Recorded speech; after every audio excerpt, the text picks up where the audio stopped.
Hey friends, if you encounter error 1935, an error occurred during the installation of assembly component, then please watch this video. So the first one is obviously to install Microsoft C++ redistributable.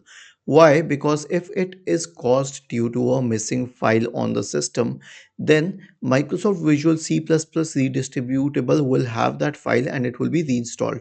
So let's get to the procedure now. Simply search for it in the Bing or Google search bar. Go to this first page here. Go to Visual Studio 2015, 2017, 2019, and 2022. And then you can scroll down and select the 64-bit version here. In a rare case, if you have the 32-bit version, you can select this option here. But if you want the 64-bit version, okay, and then click on Open.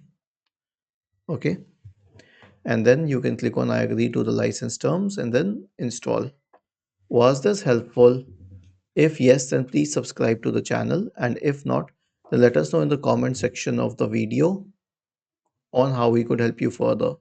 But yes, here's one more thing that I will suggest you to try. Search for command prompt in the Windows search bar and click on Run as Administrator. Type the command sfc space / scan now and hit enter.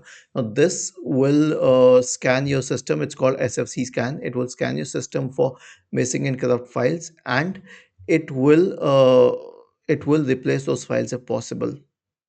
Thank you and have a nice day.